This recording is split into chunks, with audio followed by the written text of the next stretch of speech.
The Cavalcade of America.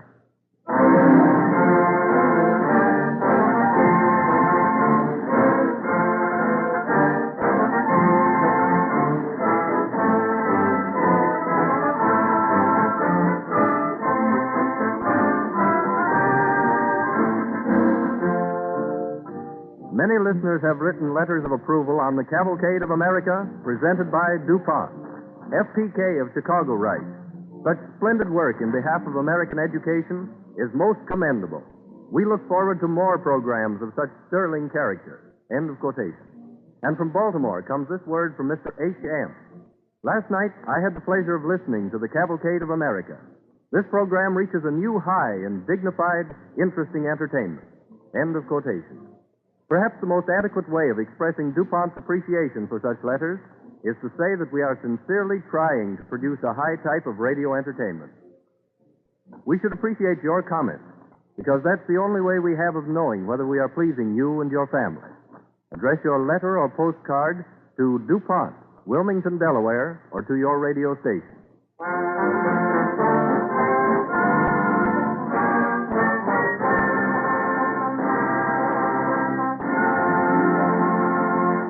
Our Cavalcade Orchestra sets the stage for this evening's first story with an overture composed especially for the occasion. It makes use of some of the original musical themes which our conductor, Harold Levy, has composed for the Cavalcade of America.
Where primitive man feared the power of nature, civilized man utilizes that same power to his advantage through engineering.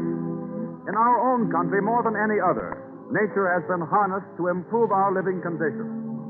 And this evening, we pay tribute to our American engineers. It is the year 1810 as our story opens. The scene is a farm in western New York. Oh, Pa, Ma, Now look at all that mud you're attracting in, Peter. what do you suppose I've just seen?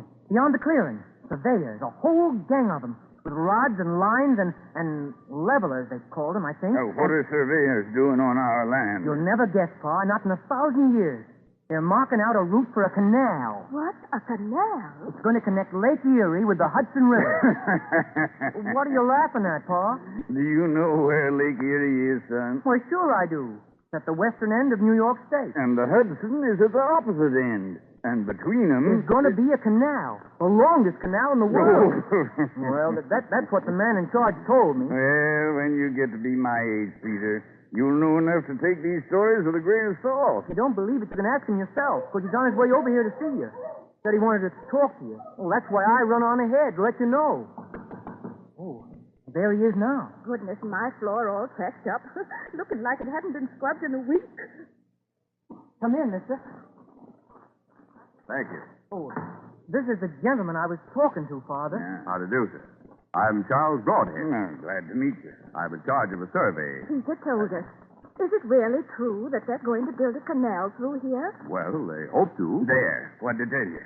It's still just an idea. And a fool one, too, if you ask me.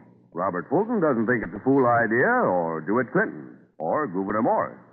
They say it'll do more than anything else to open up this country of ours, encourage folks to move west, help the farmers. Help the farmers? How? Well, by giving them a better way to get their produce to market. Stands to reason if it can be shipped to Albany by boat instead of being hauled 200 miles overland, it'll pay you to clear more land, hire help, raise double what you do now. Mister, do you know how far it is across New York State from Buffalo to Albany? About 300 miles as the crow flies. Only canals don't fly. They got to pick their way along the ground, through rock and around marshes and between hills. Near 375 miles it'll be. I wouldn't be surprised. That's a long ways to dig, mister. Have they figured who's going to pay for it? It'll cost a tidy little sum, this ditch. And if they think we're going to pay taxes on it... I'd be willing to be taxed to have a canal here. Oh, think what it would mean seeing boats go by regular, with folks on them, near enough to wave to. Here, where we don't see nobody for weeks and weeks on end. Now, don't get your hopes up, Ma. The canal ain't started yet. It will be, though, someday. Which brings me to my real purpose in coming here to see you. I'm wondering if you can put me and my men up while we're working around here. I'd be mighty glad to. Anything that'll be of help. Thank you very much. Now I must be getting back. Oh, Mr. Broadhead, just a minute. Yes? Could I, you think, would it, What is it, boy? could you give me a job? Doing what? Well, anything, sir. I wouldn't care.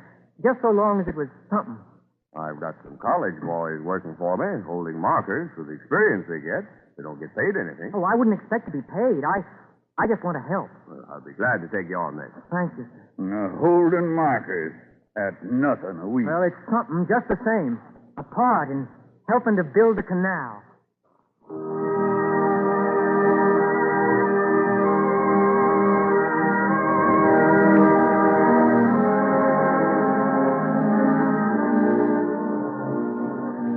Seven years went by.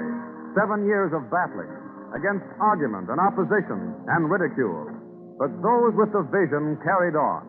And finally, in Albany, on the 15th day of April, 1817, the Senate passed Clinton's canal bill. On the 4th of July of that same year, 1817, a little group of people, including our friend the farmer and his family, are gathered at Rome, New York. It is just before sunrise. It's a funny place to start digging, if you ask me. Right in the middle. Why don't they start at one end or the other? Albany and Buffalo are both going to be tough places to dig. They want to start where they make a good showing. You know, to encourage folks. Right here, there's a long, level stretch. Who's that man standing next to Governor Clinton? Do you know? Oh, he's an engineer. Candace White. Canvas. Well, what a funny name. He's just back from England. Clinton sent him over there to study canal systems. I think it's wonderful you're going to have a part in it, Peter. Yucks, Ma, it ain't much. Just helping with the timber work. No, why don't they hurry up and get this ceremony going? They're waiting for the sun to come up. Queerest notion I ever heard of, holding it at this hour. I think it's mighty fitting. The dawn of a new day. The sun's pretty well up now. The governor's stepping forward. See, he's got a shovel in his hand. For the first and only time in his life, I want. Oh, now, Paul. My friends, we have assembled here to commence the excavation of the Erie Canal. The countries which this canal will connect, the consequences it will produce, are without a parallel in the history of mankind. Over 300 miles of wilderness will be transformed into sunshine.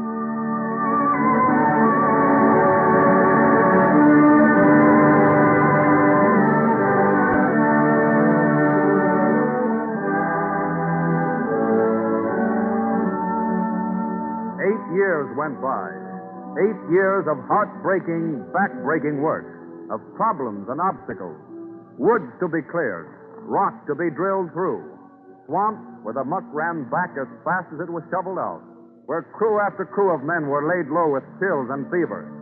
A year sometimes with only a mile to show, but still they kept on. Mile by mile, month by month, year by year. Till finally, one day in the autumn of 1825... You're sure we'll be able to hear the signals? Why, we can't miss it, Ma. They've got cannon all along the line, 10 to 15 miles apart. When they let the water in, they'll fire a first one at Buffalo, a big 32-pounder. And the next one will pick up the sound and carry it on. Till at last the signal reaches New York? Yes. Yeah, a lot of trouble, if you ask me, just to make some noise. I notice you're hanging round just as eager as the rest of us, waiting to hear it. Well, of course I am. That signal's going to mean $1 a bushel wheat to me. It's going to mean the beginning of a whole new life for me. A chance to see folks and things happening. Take a trip myself, maybe.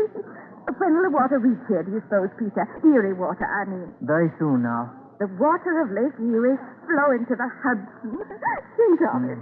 I can't, Ma. To me, it's not water, it's sweat.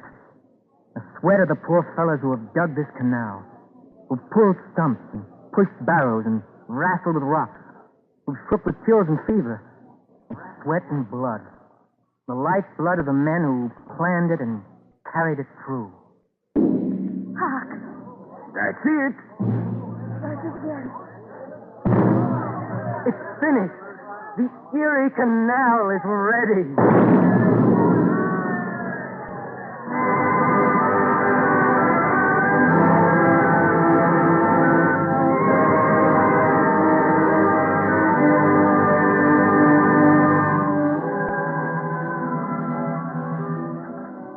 Over 100 years have passed since the Erie Canal was built. Great as it was in its day, it seems small in comparison with our modern engineering triumphs. Yet it was this early undertaking, with its problems and its difficulties, that laid the foundation for constructive engineering in America.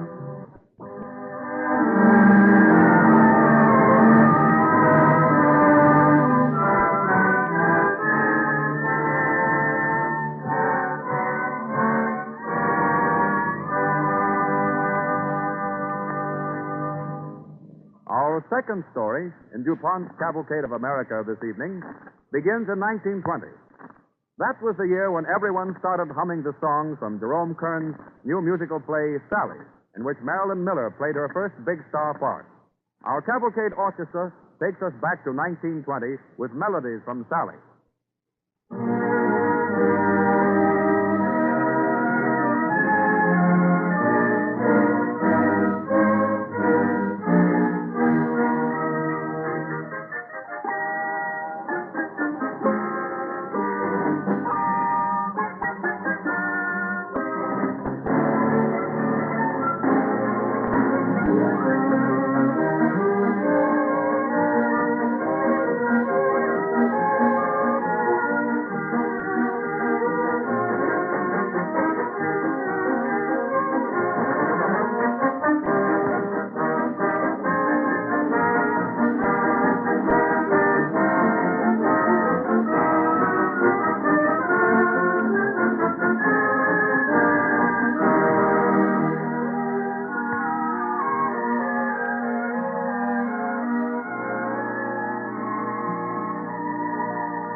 American cavalcade moves onward. It is Columbus Day, 1920, 100 years after the building of the Erie Canal. Holiday traffic jams the highways. On the Jersey shore of the Hudson, automobiles by the hundreds and thousands are waiting in line for a chance to board its ferries that shuttle back and forth to New York. In one of them sits a newspaper reporter with his wife and young son.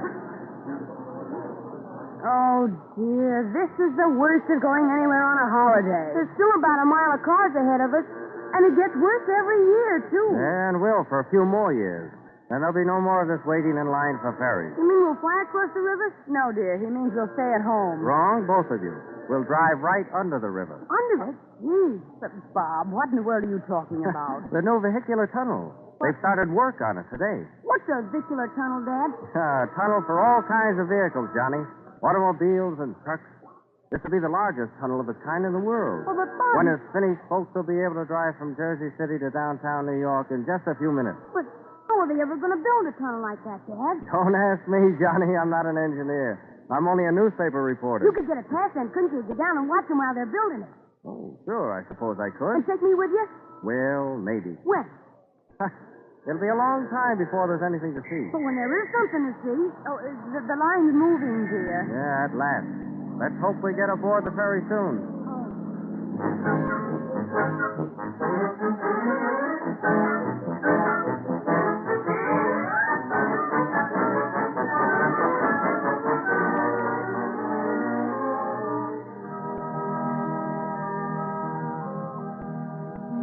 2 years have passed. It is October 1922. Work on the Great Hudson Tunnel that is to connect New York with New Jersey is well underway, and Johnny is granted his wish to visit the vast undertaking. After a thorough physical examination, he and his father don overalls and galoshes and are escorted by an engineer down to where the construction work is in progress. Work goes on day and night, does it? And 7 days a week. With an investment of some $48 million in this undertaking, we can't afford to lose any time. How much traffic will this tunnel carry? 1,900 vehicles an hour in each direction, or 46,000 a day. How long is this tunnel, sir? The total length will be 9,250 feet. The part actually under the river will be 5,480. More than a mile. Yes, And how far along are they now? about halfway. They're right in the middle of the river. No. See, we're working from both ends. Oh, and you meet in the middle? We hope. Well, aren't you sure? We can't be till the time comes. But, Steve, just supposing There's no supposing in an engineering job like this, son. We have to make absolutely certain. Every time the keel moves forward that it's on the right course and the proper grade. That's the worst of tunnel building. You can't go back and undo what you've done. Once a mistake's made, it's just too bad. Oh, gee, why did you ever start working from both ends at once, then? Yeah, that's just what I was wondering. Well, I guess the answer to that is that engineers are optimists. You have to be, the job you tackle. Now, here we are at the shield itself. Do we go inside? Sure. Out to the very front where it cuts through the mud? I'm afraid not. Well, I like to be there when they give a push ahead and open up the little holes for the mud and all to come in. Must be awful exciting. Very awful. How do you mean? After each push, the men wait, not knowing what may happen. It's a moment full of terrible possibilities. I don't see what you If mean. the air pressure is reduced too much, the whole riverbed may start caving in on them. If there's too much pressure, there's the danger of a blow-up. Gee, It's amazing to me that you can get men for such hazardous jobs. Do you ever stop to think what it must be like to be responsible for them? I know I wouldn't sleep nights if I were. I don't believe he does. Who? Clifford Holland, the chief engineer. Terrific the strain he lives under. He never goes anywhere, even for an hour, without leaving word where he can be reached in case of emergency. How much longer will it be before the tunnel's finished? We hope to have the tubes completed and joined in another 2 years. You still haven't told us how they're going to be ventilated. We don't know yet. But again, you're optimistic. Yes. so am I. I think American engineers can do anything.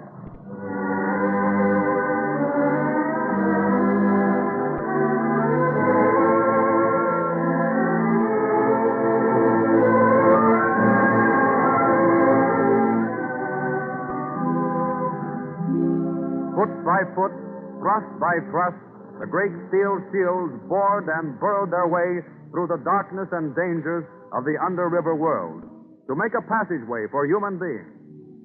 4 years have passed since first they started on their way. As they approach one another, excitement mounts. closer, until only a few feet of riverbed separates them. Engineers and sandhogs alike wait breathlessly. They're about to fire the breaking through shot. Just so on these. What you think I got eyes and ears? You got any money on it? I ain't, but why not? You've been saying all along they'd meet within a couple of inches of each other. I know, but I ain't, but why not? I'm afraid. Why? On account of Mr. Holland dying. Just 3 days before the job's done. A bad sign. I don't look on it that way, Joe. No? The way I look on it, everything must be okay, or Mr. Holland would never pass on. You think he knew he was leaving things, Jake? Sure he did. I wish they'd hurry up and get it over with. There she goes! Listen, that's him! What I tell you? Here comes the foreman, Norris. I'm going to ask. You don't have to. Can't you see the way they're grinning? I beg your pardon, sir, but could you tell us the two tubes met within a fraction of an inch?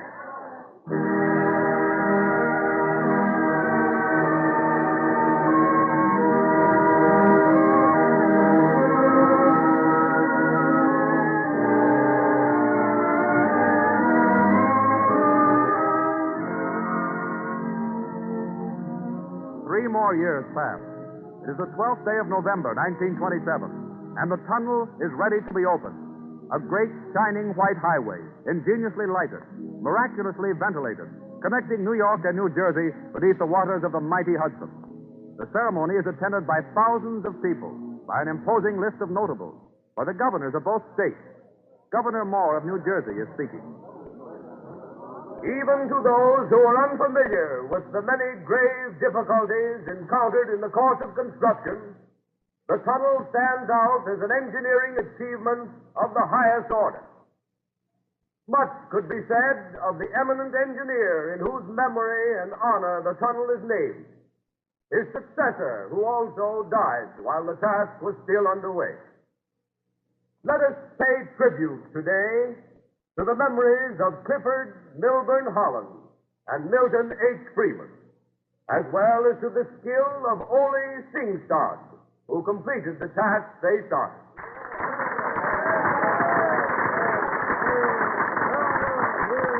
Now, President Calvin Coolidge, aboard the Mayflower, will press a key, the same key which President Woodrow Wilson used in opening the Panama Canal. Then the flags at each end of the tunnel will part, and the Holland Tunnel will be open for traffic.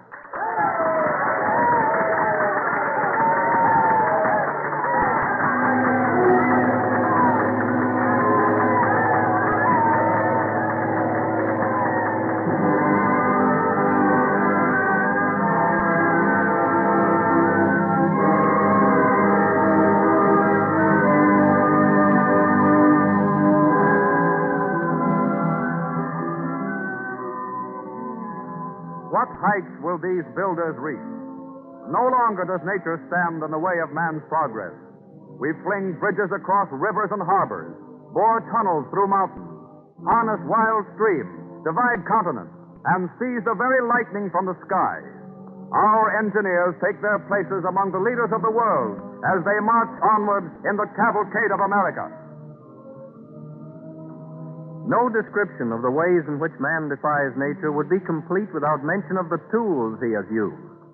We live in an age of wonders, but we never cease to marvel at such engineering feats as the Holland Tunnel, New York City's water supply and subway system, the Cascades and Moffat Railroad tunnels in Washington and Colorado, and the giant dams of the far west, all made possible through the help of explosives.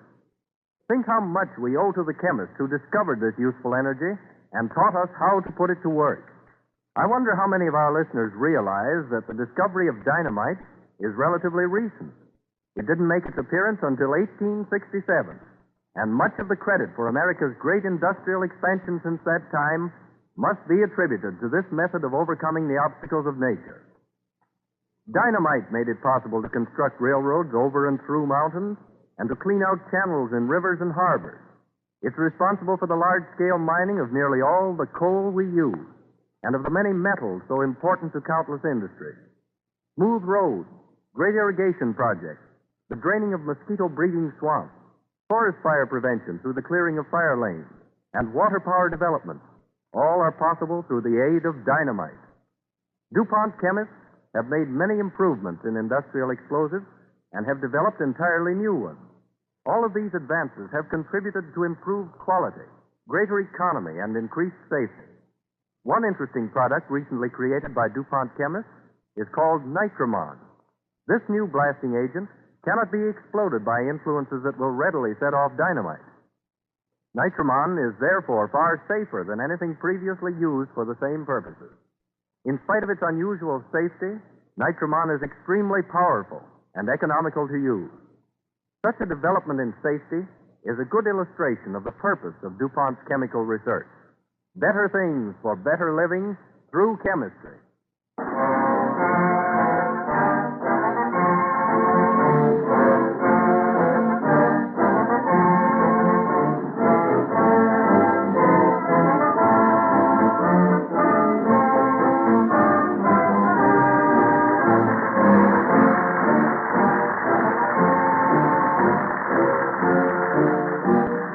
Wednesday at this same time, DuPont will again present the Cavalcade of America. This is the Columbia Broadcasting System.